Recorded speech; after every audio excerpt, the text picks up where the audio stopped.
We're taking your lake house for the summer. That was the first line that lit up my phone on a Tuesday morning, a message from my sister in our family group chat. My coffee went cold as notifications exploded, thumbs ups, heart emojis, everyone cheering her on like it was a family victory. Nobody asked me, not one text, just assumption dressed as entitlement. I stared at the screen, heartbeat steady, face calm. They thought I'd stay silent like always, but that day something inside me shifted.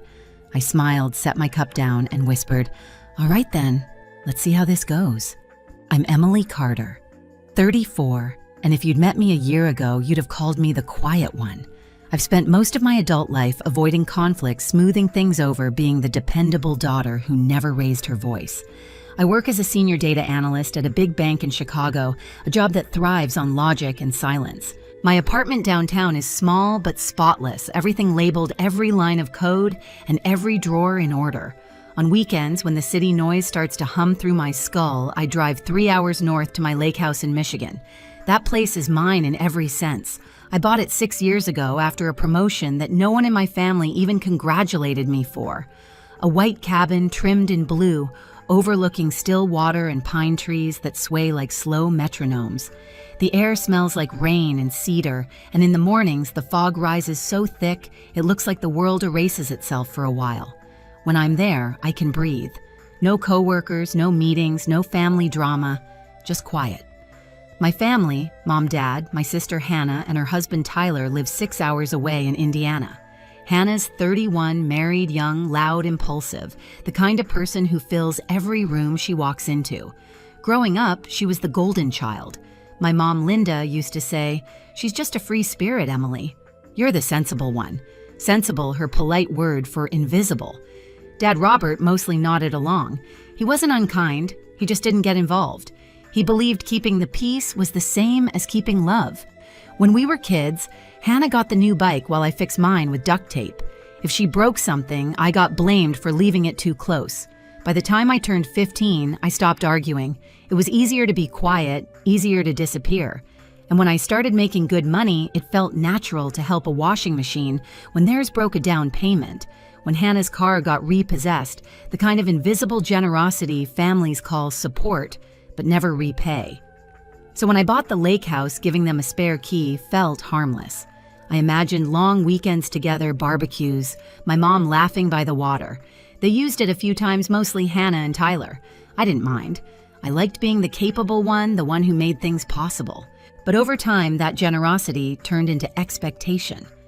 The last time I visited home, Hannah's birthday in April, it was the same pattern. I brought her an expensive skincare set she'd mentioned once in passing. She squealed, hugged me, then immediately started talking about her new job promotion, their kitchen remodel, Tyler's car upgrade. Mom and Dad listened, smiling, nodding, proud of her every syllable. When Mom turned to me and asked, "So how's work, sweetheart?" I opened my mouth, but Hannah cut in. "Oh, you should see the new office I'm getting. It's twice the size of Tyler's." Everyone laughed. I stayed quiet, smiling like it didn't matter. But deep down, it burned, not because of envy, but because of how natural it was for them to overlook me. That night, while clearing plates, Hannah asked casually, "So Em, what's the plan for your lake house this summer?" "Same as usual," I said. "A few quiet weeks, maybe invite some friends, maybe rent it out for a bit." She tilted her head, smiling that bright, careless smile. "Good for you," she said. But something in her tone made me uneasy. My parents exchanged a quick look I didn't catch until later. The next morning, I drove back to Chicago, windows down, cold air whipping through. I tried not to think about how empty I'd felt at that dinner table. But as the skyline appeared in the distance, the thought kept looping in my mind, maybe this was all I'd ever be to them, the dependable one, the one they could take from without asking. 2 weeks later, the message came. That single line in the family group chat detonated everything. The message came on a Thursday morning while I was at my desk halfway through a spreadsheet. "We're taking your lake house for the summer," Hannah wrote in our family group chat, sunshine emoji. I froze, watching the screen light up like fireworks. Mom reacted first with a heart, then Dad with a thumbs up. Aunt Maggie, "Oh, how lovely." Uncle John can't wait to fish again, cousins chimed in with smiley faces and weekend plans. In less than 2 minutes, my entire family had scheduled their vacation at my house. No one asked if it was okay. No one even mentioned me. I typed, "Actually, I already have plans to stay there this June. Please check with me before making arrangements." The reply came fast. "Hannah, don't be selfish, Em. It's just family. Mom." Everyone ignore Emily's message. She'll come around. Then the avalanche texts about how family means sharing, how I've changed, how I should relax. I stared at the flood of messages until the words blurred. I wasn't angry, yet just numb. They'd always assume my silence meant agreement. Maybe it did once.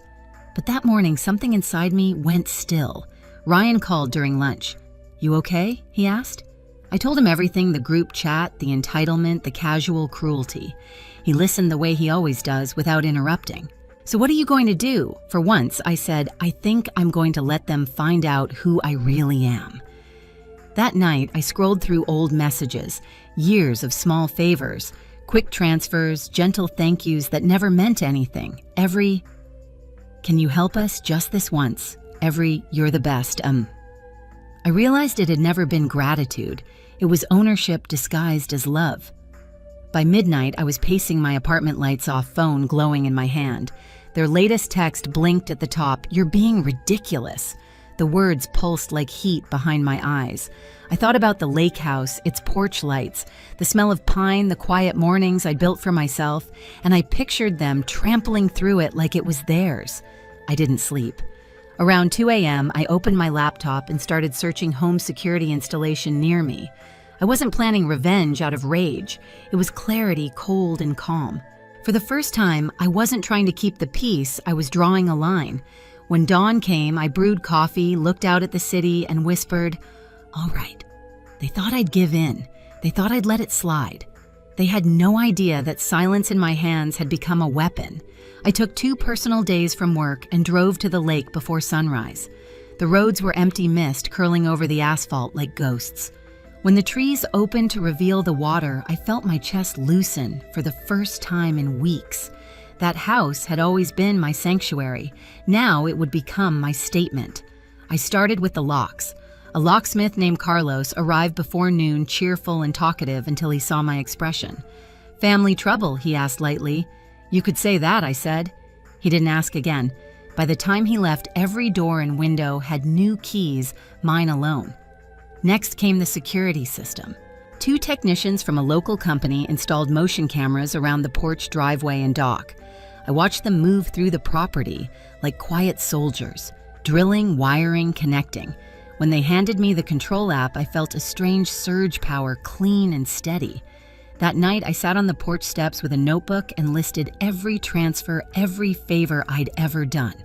Washing machine, car insurance, medical bills. Every line was proof of how I'd been trained to serve. At the bottom of the page, I wrote one sentence: "It ends here." Before leaving, I walked through each room. The kitchen still smelled faintly of coffee and pine cleaner. In the living room, light spilled across the lake through wide glass doors. I imagined Hannah throwing open those doors like she owned them, my parents laughing, everyone congratulating themselves for another family getaway. The image burned, but not with pain. Clarity again, sharp and steady. I locked the door behind me and drove back to Chicago, the lake shrinking in the rearview mirror. That weekend, the group chat buzzed with new excitement. Playlists, grocery lists, sleeping arrangements. I said nothing. Sunday night, Ryan leaned against my kitchen counter, watching me scroll through the feed from the security cameras. "You're really doing this," he said. I already did. He smiled slow and proud. "Then let them learn." I nodded, closing the laptop. Outside, the city hummed oblivious. Inside, everything felt still. I didn't need to fight them anymore. I just needed to wait. By late May, the family group chat lit up again. Hannah wrote, "Tomorrow, we're all heading to Emily's lake house. Who's bringing what?" Within minutes, the replies flooded in. Aunt Maggie bringing wine, Dad packing fishing gear, Mom promising her famous potato salad. The emojis danced like confetti. I sat at my kitchen table, laptop open, coffee cooling beside me, watching it unfold. My pulse didn't even spike. I'd already checked the camera feeds twice that morning. System's green sensors, armed locks sealed. I knew what was coming. Ryan glanced up from the couch. "You ready?" I smiled, small but sure, more than ever. The next morning dawned bright and ordinary. I worked from home, answered a few emails, then propped my laptop where I could see the security feed beside my screen. Around noon, movement flashed in the top left window.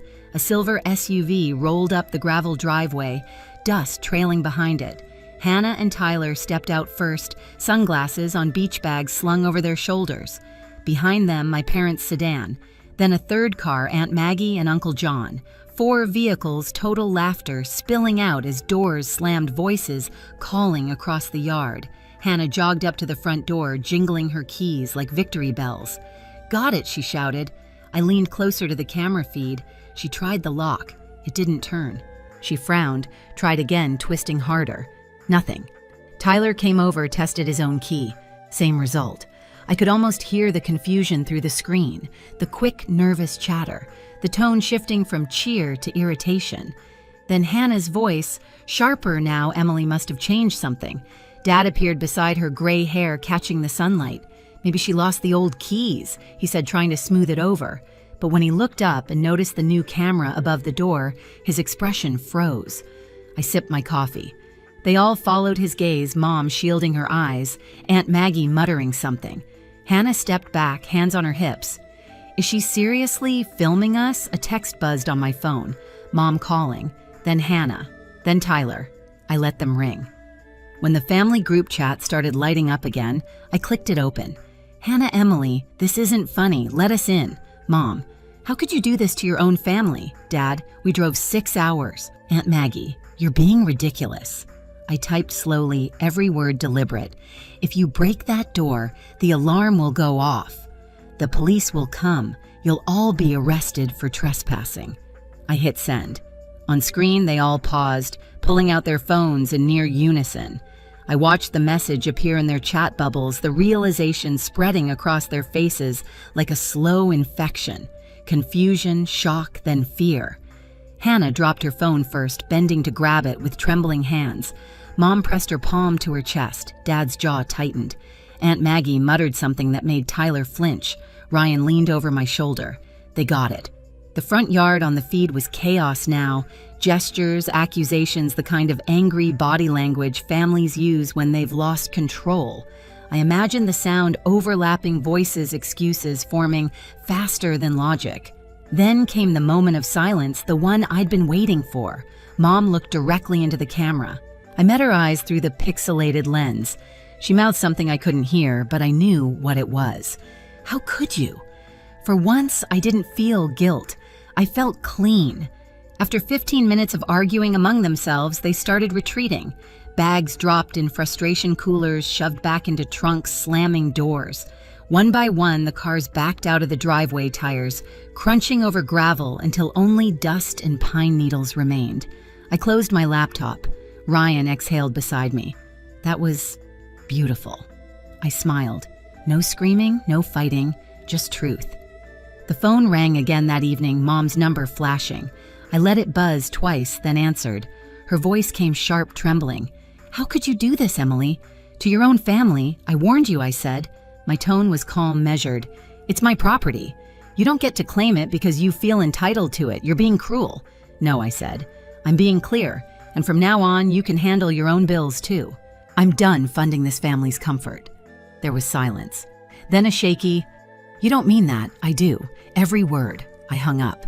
That night, I opened my banking app and canceled the recurring transfers, my parents' allowance, Hannah's car insurance, Aunt Maggie's medical payments. One by one, gone. Each cancellation felt like unclipping a chain. The next few days were a storm of calls and texts. At first, rage, "You're ruining this family," then guilt. "We just wanted to spend time together." Then apologies. Maybe we overstepped. I didn't respond. I didn't need to. Instead, I drove to the lake house the following week. The air smelled clean, untouched. Inside, everything was exactly how I'd left it. Quiet, orderly mine. I opened the porch doors and let the breeze roll through. The water shimmered under late spring light. For 2 weeks, I lived the way I'd always wanted to, mornings on the dock, with coffee, afternoons reading evenings, watching the sunset bleed into the trees. No calls, no guilt. Every sound felt amplified, the rustle of pines, the low hum of the fridge, my own breathing. Peace had texture, and I could finally feel it. One night, while watching the footage from that day again, I paused the video on Hannah's face, frozen between disbelief and recognition.